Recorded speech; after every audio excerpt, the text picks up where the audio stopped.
Sa ngalan ng Ama, ng Anak, at ng Espiritu Santo, Amen. sumainyo ang Panginoon. At sumaiyo rin. Mga kapatid, bakit kaya hindi ka nagtatagumpay sa buhay? Bakit kaya malungkot ka ngayon? Bakit kaya may sakit ka pa rin, hindi ka gumagaling? Baka merong balakid. Baka meron kang problema sa iyong loob. At anong nagiging hadlang ng ating pagpapala? Ito yung hindi natin pagpapatawad. Aminin natin na meron tayong kailangan bitawan. Pilit nating hinahawakan. Ito yung ating galit at sama ng loob. Kaya naman, para muli nating matanggap ang banal na misteryo ng ating Panginoon, ng kanyang banal na katawan at dugo, hilingin natin muli ang kanyang pagpapatawad. Sa mga pagkakataon na sumakit ang loob natin sa iba at hindi natin sila pinatawad, na kung saan tayo din ay inaanyayang magpatawad ng Diyos. Gaganda ang buhay mo pag malinis na ang puso mo. Kaya naman, ipalinis natin ito sa Panginoon. Umpisa natin sa ating pagpapakumbaba, sa ating pagsisisi. Nating sabihin, inaamin ko Sa makapangyarihang Diyos at sa inyo mga kapatid, na lubha akong nagkasala sa isip, sa salita, sa gawa at sa aking pagkukulang. Kaya isinasamo ko sa mahal na Birheng Maria, sa lahat ng mga anghel at mga banal, at sa inyo mga kapatid, na ako'y ipanalangin sa Panginoong ating Diyos. kaawaan tayo na makapangyarihang Diyos, patawarin tayo sa ating mga kasalanan, patnubayan tayo sa buhay na walang hanggan. Amen. Panginoon, kaawaan mo kami. Panginoon, kaawaan mo kami. Kristo, kaawaan mo kami. Kristo, kaawaan mo kami. Panginoon, kaawaan mo kami. Panginoon, kaawaan mo kami. Manalangin tayo. Ama namin makapangyarihan, si San Bernabeng Puspos ng Espiritu Santo at pananampalatayang matibay, ay sinabi mong ibukod upang gampanan ang pag-akit sa mga bansa. Ang mabuting balita na masigasig niyang inilahad ay patuloy nawang maipahayag at totoong matupad. Sa pamagitan ni Jesucristo kasama ng Espiritu Santo, magpa sa walang hanggan. Amen.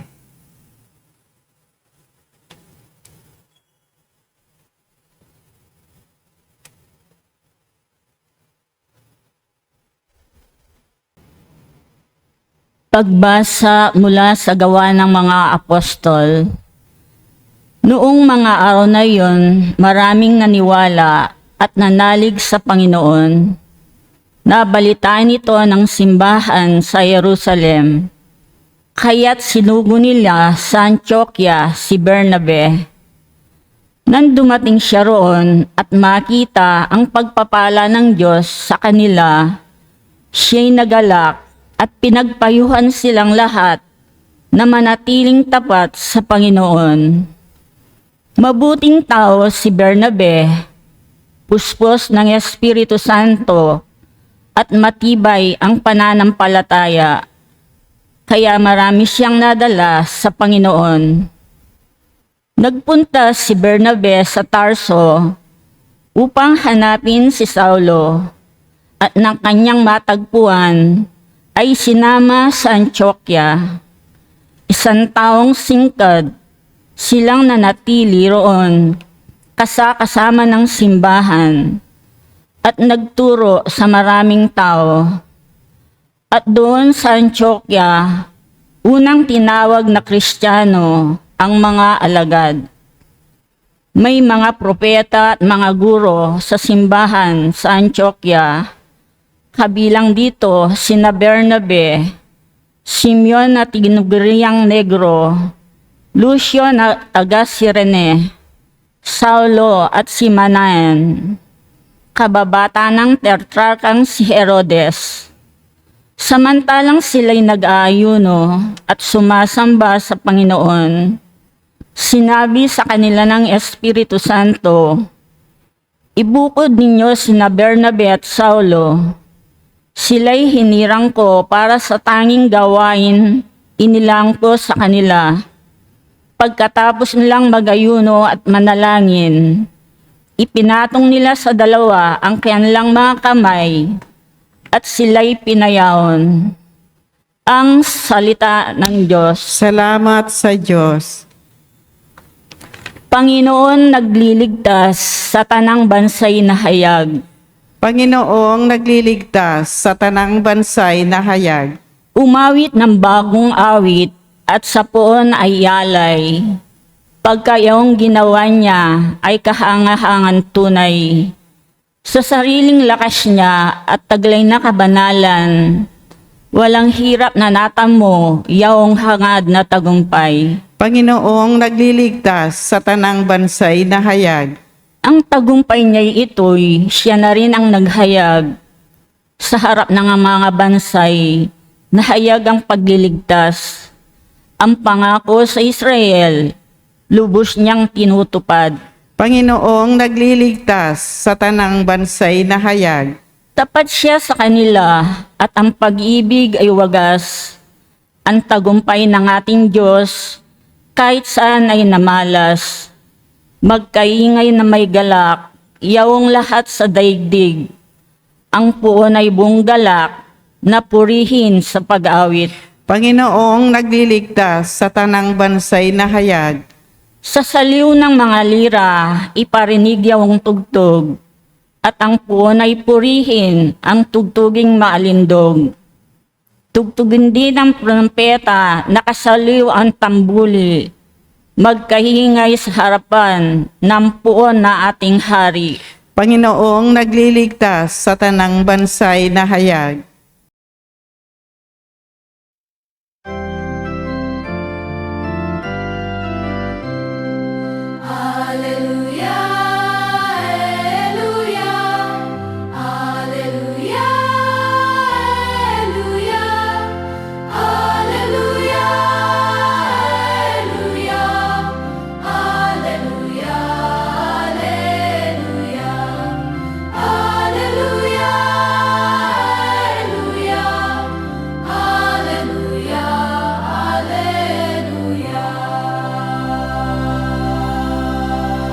Humayo't magturo kayo, palaging kasama ako hanggang sa wakas ng mundo.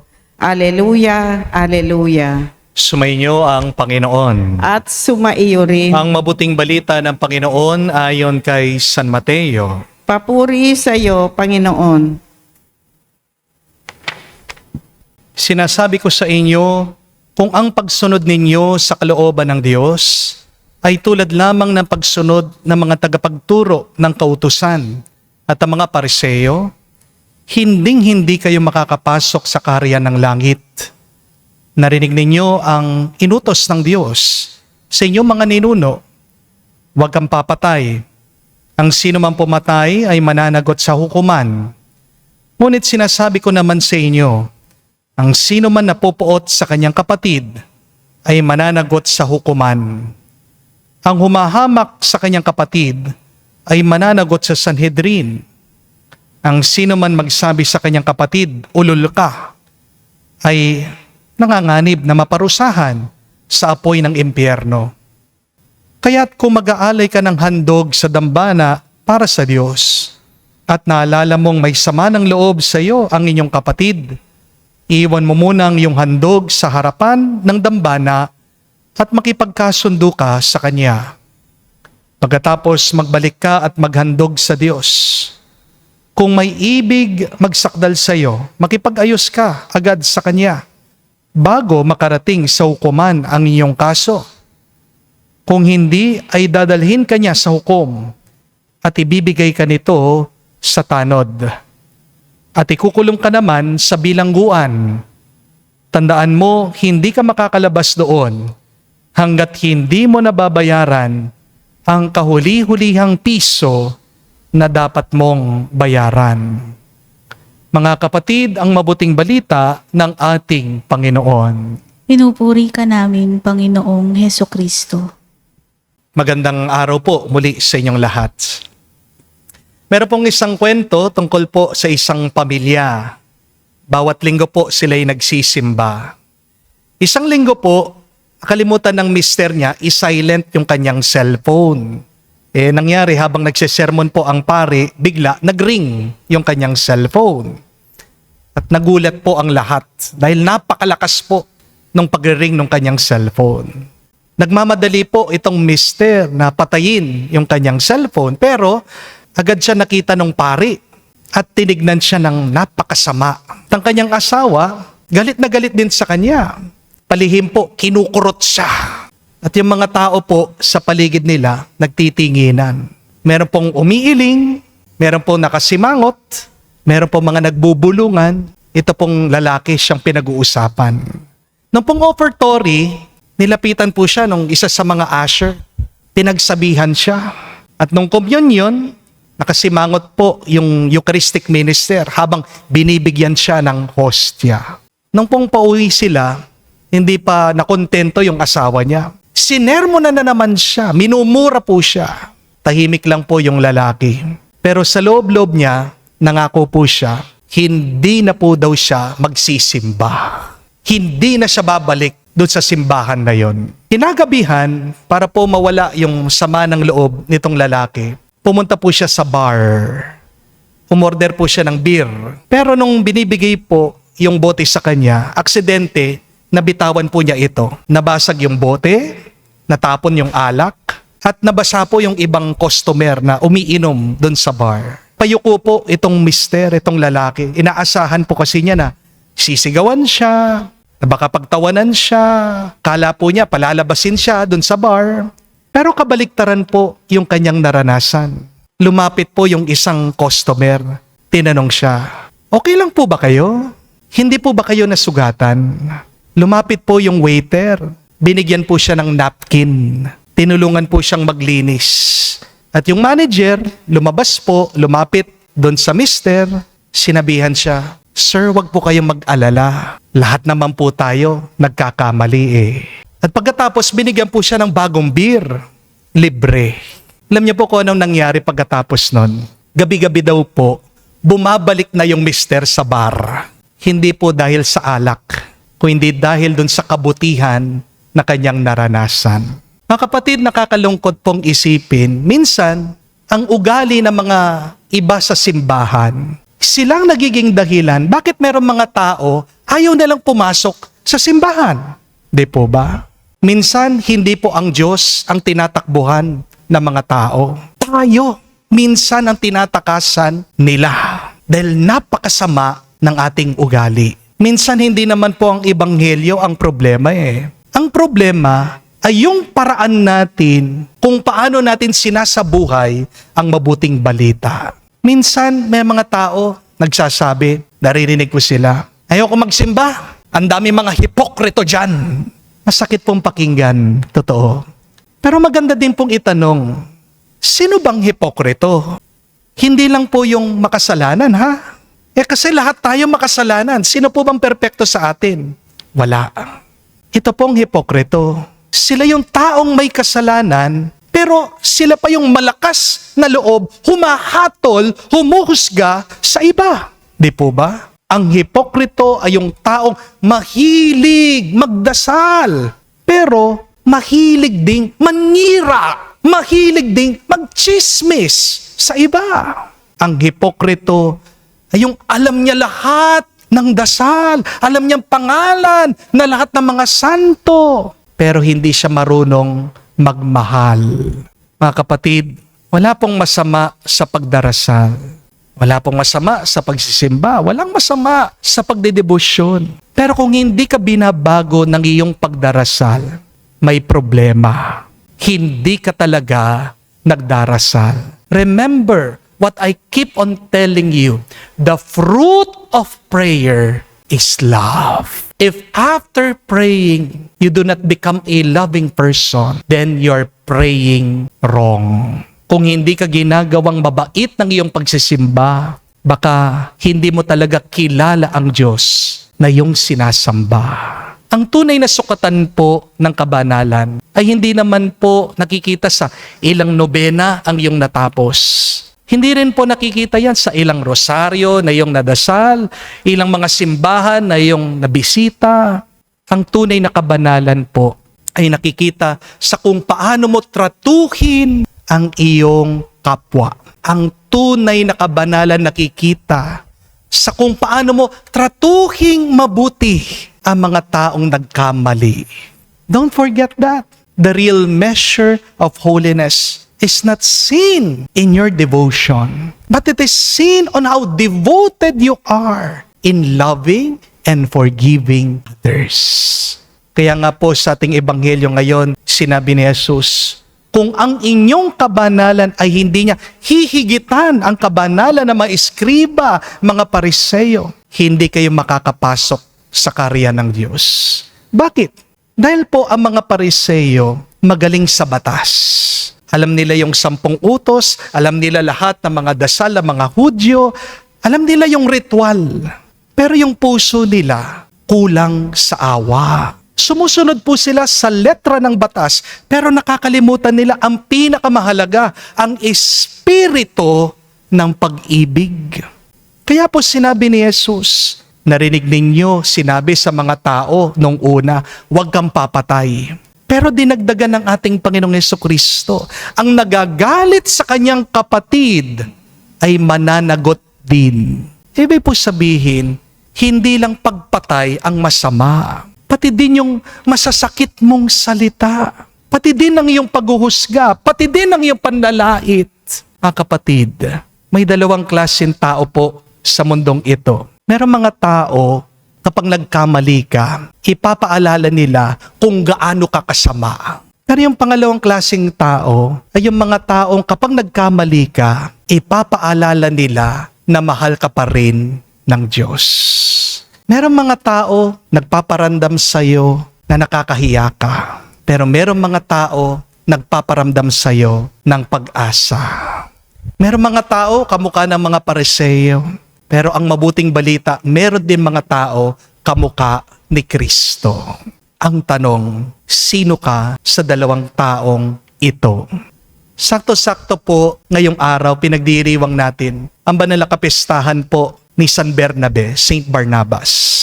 At hindi ko po alam kung alam niyo yung kahulugan ng pangalan na yon, Bernabe, Barnabas. Napakaganda po. Remember this. Barnabas means son of encouragement. The encourager, ang nagpapalakas loob. Kaya nga po, pag nagkaanak kayo, no, maganda pong ipangalan yan sa kanya. Barnabas, Bernabe.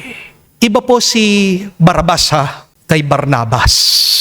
Sino po si Barabas?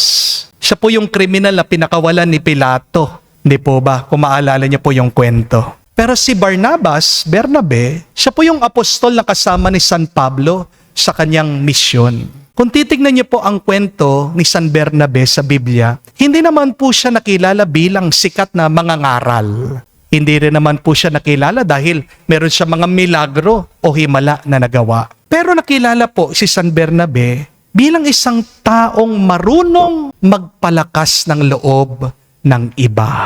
Ang kwento nga po, nung ayaw tanggapin si San Pablo ng mga Kristiyano dahil sa mga masasamang ginawa po niya nung siya pa ay si Saulo, si Bernabe, siya po yung unang lumapit kay San Pablo. Si Bernabe po yung unang naniwala kay San Pablo. Si Bernabe yung unang nagbigay ng chance sa kanya. Sabi niya, bigyan natin ng isang pagkakataon ang taong ito. Kapatid, sa bawat pagkakamali ng tao, meron po tayong 2 pwedeng pagpilian. Pwede kang maging Pariseyo na naghuhusga, nagko-condemn ng ibang tao. O pwede kang maging Bernabe, nagpapalakas ng loob sa iba. Maaari kang magtaboy ng iba palayo sa Diyos. O maaari mong ilapit ang iba sa Panginoon. Kaya ngayong pong araw, maganda po sigurong pagmunihan, itanong sa ating sarili. Halimbawa, kapag nagkakamali ang asawa mo, anong nararamdaman niya sa iyo? Paghatol o pag-unawa? Kapag umuwi yung asawa mo, pagod, nakakadagdag ka ba sa kanyang problema o nagiging pahinga kanya?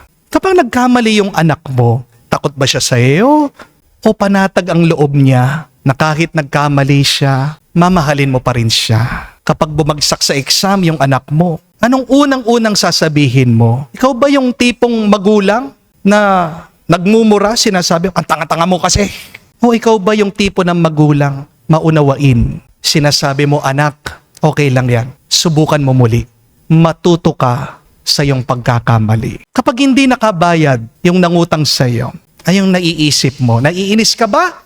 Iniisip mo, paano ko siya mapapahiya para mapilitan na magbayad na sa akin ng utang? O iniisip mo, kawawa naman ng tao, paano ko kaya siya mas matutulungan? Kapag may empleyado ka na nagkamali, anong unang ginagawa mo? Sinisigawan mo ba agad? O inuunawa mo, bakit kaya siya nagkamali? Kapag may nagsinungaling sa'yo, gusto mo bang gumanti? O sinusubukan mong alamin, bakit kaya siya nagsisinungaling? Kapag merong mga tao na lumalayo sa simbahan, iniisip mo ba na kasalanan nila yan? Hayaan mo sila, mapupunta din sila sa impyerno. O tinatanong mo, bakit kaya tumigil nagsisimba ang tao? Baka ako ang dahilan, bakit lumayo siya sa Diyos? Mga kapatid, napakahalagang tanong po ito. Ano ang nararamdaman ng mga tao kapag kasama kanila? Mas gumagaan ba ang kanilang pakiramdam? O baka mas bumibigat pa? Mas lumalakas ba ang loob nila sa pamagitan mo? O baka pag nandyan ka, nasasaktan sila? Mas nararamdaman ba nila ang Diyos? O baka natatakot silang lumapit sa Diyos dahil sa iyong pananalita, dahil sa iyong mga ginagawa? Dahil tandaan po natin mga kapatid, marami pong mga tao unang nakikilala si Kristo, hindi sa pamagitan ng Biblia, hindi sa pamagitan ng misa. Unang nakikilala ng ibang tao ang Diyos sa pamamagitan ng iyong halimbawa, ng iyong pamumuhay, sa pamamagitan mo na nakakasalamuha nila araw-araw. Ikaw at ako, tayo po ay nagiging muka ni Kristo para sa iba. Kaya maganda pong tanungin ang ating mga sarili. Kapag ba nakilala nila ako, mas pinipili ba ng ibang taong lumapit sa Diyos? O baka pinipili nilang lumayo? Ang kapatid, bawat araw, meron po tayong dalawang pwedeng pagpilian. Ang maging bato na nangakatisod sa ibang tao o maging tulay tayo para mapalapit ang iba kay Kristo. Ikaw ba ay hukom sa pagkakamali ng iba? O ikaw ay nagiging Bernabe, nagpapalakas ng loob ng iba dahil naghahanap ka palagi ng mabuti sa ibang tao? Dahil tandaan niyo po, ang mundo natin ngayon, ang dami ng kritiko. Kulang na kulang ang mundong ito ay ang mga taong marunong umunawa, marunong magpatawad, marunong magmahal. Ngayon, tinatawag ka ng Diyos. Higitan mo ang mga Pariseyo. Magpalakas ka ng loob ng mga nanghihina. Maging mukha ka ni Kristo sa mundong ito. Amen. Tumayo po tayo. Manalangin tayo sa Diyos Ama, nagnanais na ang lahat ng tao ay maligtas, makabatid ng katotohanan. Ating sabihin, Panginoon, dinggin mo kami. Panginoon, dinggin mo kami. Ang Santo Papa, mga obispo at mga pari, naway patubayan ng banal na Espiritu sa pagtataguyod ng layunin ng misyon. Manalangin tayo sa Panginoon. Panginoon, dinggin mo kami. Ang mga misyonero, naway may pahayag si Kristo sa mundo sa pamamagitan ng kanilang paglilingkod na may kababaang loob na hindi nakabatay sa kanilang kapangyarihan o kabantugan. Manalangin tayo sa Panginoon. Panginoon, dinggin mo kami. Ang mga laikong mananampalataya, naway mapukaw ang kalooban sa pag-ibig sa Diyos at sa kapwa para sila ay makipagtulungan sa pangmisyong gawain ng simbahan. Manalangin tayo sa Panginoon. Panginoon, dinggin mo kami. Sa katahimikan po ng ating puso, manggitin natin sa Diyos ang ating mga personal na pangangailangan. Ama naming Diyos, kalooban mo may pahayag at maitatag ang kaharian sa lahat ng dako. Sa pamagitan ni San Bernabe, marapatin mong maging mabunga ang aming pagsisikap na mapalaganap ang iyong kaharian. Hinihiling namin ito sa pamagitan ni Kristo, aming Panginoon. Amen.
Manalangin kayo mga kapatid, para ang ating mga paghahain ay kalugdan ng Diyos amang makapangyarihan.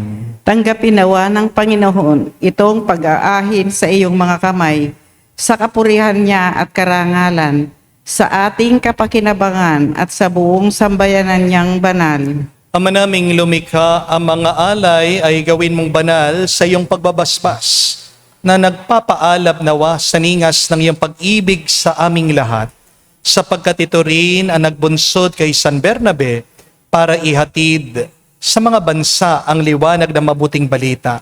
Sa pamagitan ni Jesucristo kasama ng Espiritu Santo, magpa sa walang hanggan. Amen. Sumainyo ang Panginoon. At sumaiyo rin, Itaas sa Diyos sa inyong mga puso at diwa. itinaas na namin sa Panginoon. Pasalamatan natin ang Panginoong ating Diyos. Marapat na siya ay pasalamatan. Ama naming makapangyarihan, tunay nga marapat na ikaw ang aming pasalamatan. Sa pamagitan ni Jesucristo na aming Panginoon, tinatag niya ang iyong sambayanan at ang mga apostol ay salig at katuwang sa pagpapanatili ng iyong pagmamahal na di magwawasak sa kahit, na di magwawakas kahit kailan. Kaming sambayanan mo dito sa daigdig ay katibayan ng pamumuhay sa langit. Kami naririto ang tagapaghiwatig sa pagkakaisa ng tanan sa iyong pag-ibig. Kaya kaisa ng mga anghel nagsisiawit ng papuri sa iyo, na walang humpay sa kalangitan kami nagbubunyi sa iyong kadakilaan.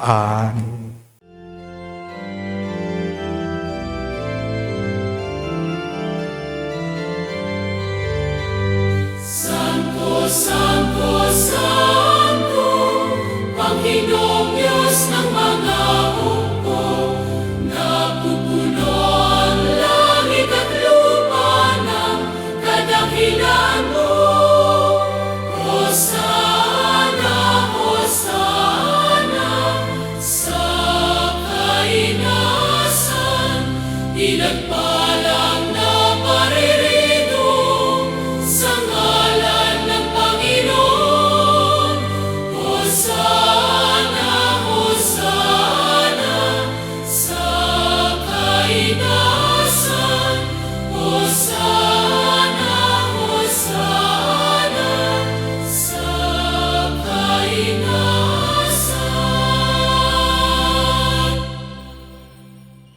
Ama naming banal, ikaw ang bukalan tanang kabanalan. Kaya't sa pamagitan ng iyong Espiritu, gawin mong banal ang mga kaloob na ito, upang para sa amin, maging katawan at dugo ng aming Panginoong Heso Kristo. Bago niya pinagtiis ang kusang loob na maging handog, hinawakan niyang tinapay, pinasalamatan kanya, pinaghati-hati niya iyon, inabot sa kanya malagad at sinabi, tanggapin ninyong lahat ito at kanin. Ito ang aking katawan na ihahandog para sa inyo.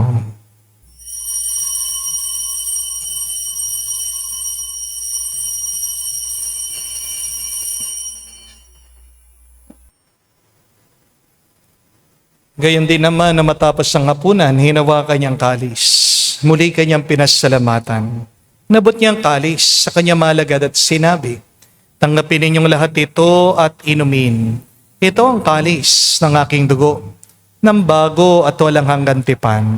Ang aking dugo na ibubuhos para sa inyo at para sa lahat, sa ipagpapatawad ng mga kasalanan. Gawin ninyo ito sa pag-alaala sa akin.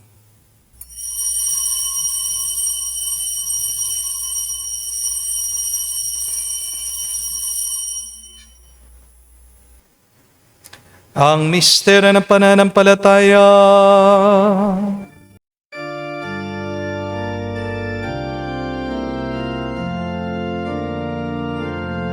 Si Kristo ay namatay, si Kristo ay nabuhay, si Kristo ay babalik sa wakas.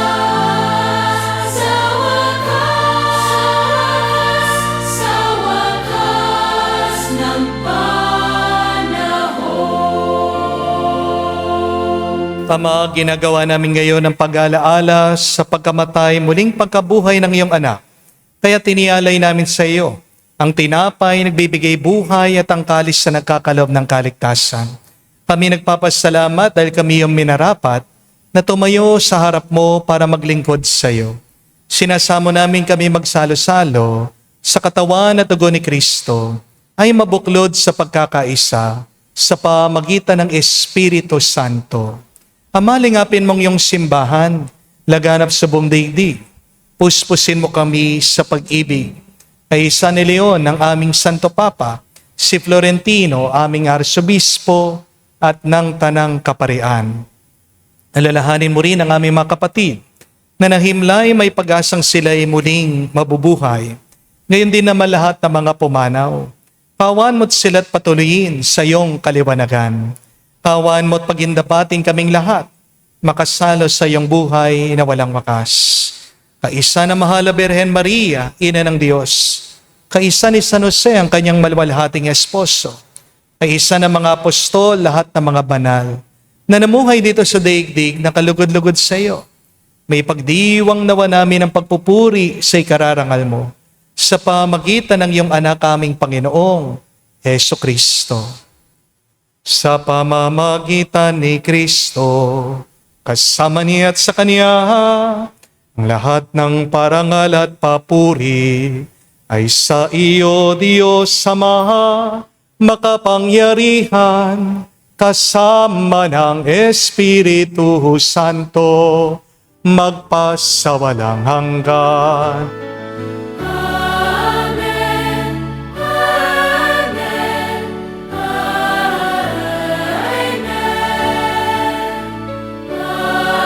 Amen. Amen. Sa nakagaling na utos sa turo ni Jesus sa Panginoon natin na Diyos, ipahayag natin ang lakas loob.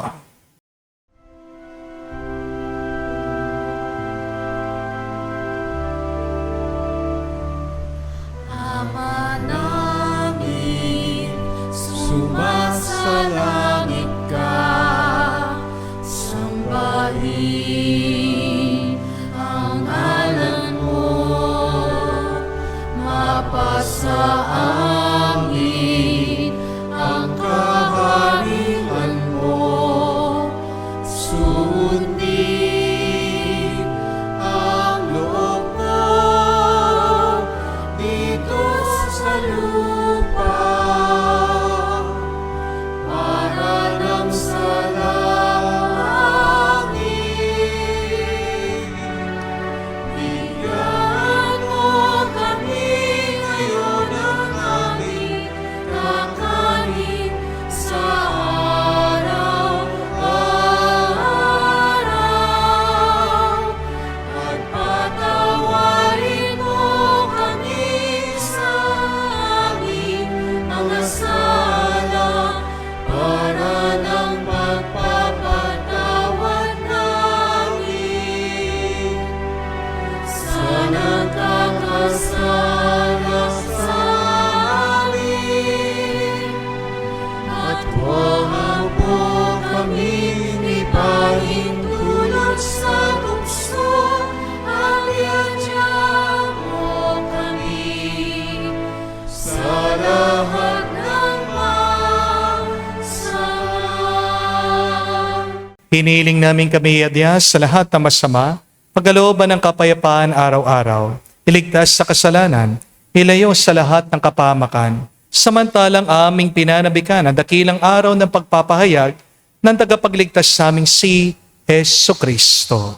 Sapagkat iyo ang kaharian at ang kapangyarihan at ang kapurihan magpakailanman. Amen. Panginoong Heso Kristo, sinabi mo sa mga apostol, kapayapaan ang iniwan ko sa inyo. Ang aking kapayapaan binibigay ko sa inyo. Tungayan mong aming pananampalataya at huwag ang aming pagkakasala. Pagkalooban mo kami ng kapayapaan at pagkakaisa ayon sa iyong kalooban. Kasama ng Espiritu Santo, magpa sa walang hanggan. Amen. Kapayapaan ng Panginoon ay laging sumainyo. at sumaiyo rin. Magbigayan po tayo ng kapayapaan sa bawat isa. Peace with you po. Kapayapaan po sa inyong lahat.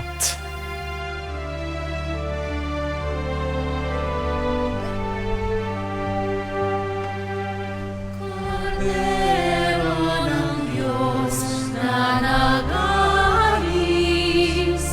ng mga kasalanan ng sanlibutan, maawa ka sa amin. Maawa ka sa amin. Cordero ng Diyos na nag-aalis ng mga kasalanan ng sanlibutan, maawa ka sa amin. Maawa ka sa amin.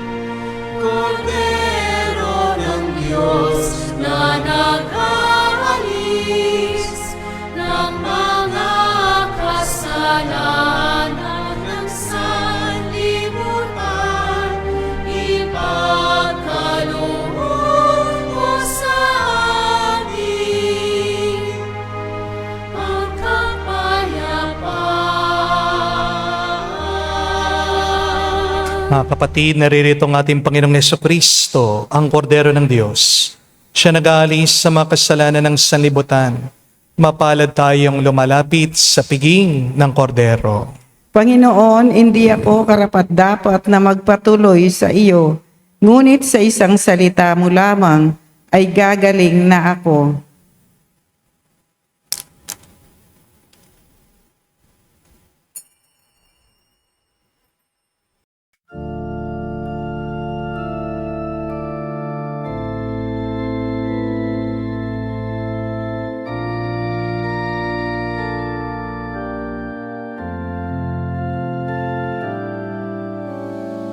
Lord, here I am to answer your call.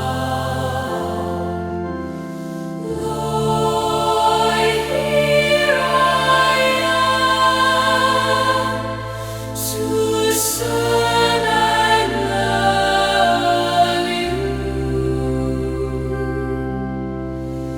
I have left everything just to follow you.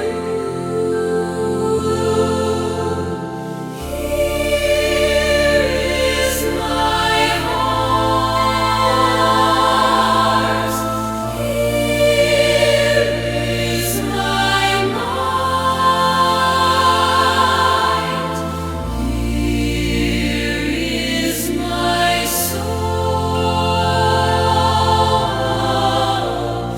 Here is my whole self. I am for you and you alone. Ama naming mapagmahal, kami tumanggap sa banal na pakikinabang ay nakikiusap sa iyo ng aming pinagsasaluhan sa paggunita sa Apostol San Bernabe ay maganap na hayagan sa aming buhay. Sa pamagitan ni Jesucristo kasama ng Espiritu Santo, magpa sa walang hanggan. Amen. Ang kapatid, huwag niyo pong kalimutan, bawat araw, meron tayong dalawang pwedeng pagpilian. You can either choose to become like the Pharisees who judge others, or you can choose to become like Jesus who always love. Napakaganda po nung sabi ni Mother Teresa that when you judge, you cannot love. Hindi po pwedeng pagsabayin yung dalawa. Hinuhusgan mo yung iba at pagkatapos minamahal mo sila. Ano po ang pagmamahal? Pinakita po yan ni San Bernabe, nagpapalakas ng loob. Napakahirap po nun, no? Yung palakasin mo yung loob ng iba pag nanghihina ang loob mo. Kaya nga, ano ang sabi sa pagbasa? Sino si San Bernabe? Siya ay puno, puspos ng banal na espiritu. Remember that. You can never encourage others. You can never love others without the Holy Spirit. Kung nagmamahal ka lang sa iyong sarili, kung nagmamahal ka lang gamit ng iyong lakas, makikita mo mabibigo ka at makakasakit ka pa. It is only through the power of the Holy Spirit that we can love truly, understand others, and forgive others from our hearts. Kaya nga po, ang ating assignment ngayong araw, hilingin natin, halina, Banal na Espiritu, punuin mo ang aking puso para ako'y maging instrumento ng pagpapalakas ng iba para tunay akong makapagmahal. Sumainyo ang Panginoon. At sumaiyo rin At kayo basbasan ng Diyos, makapangyarihan sa lahat, sa ngalan ng Ama, ng Anak, ng Espiritu Santo. Amen. Ang ating misa ay natapos na, humayo kayo sa kapayapaan ni Kristo. Salamat sa Diyos.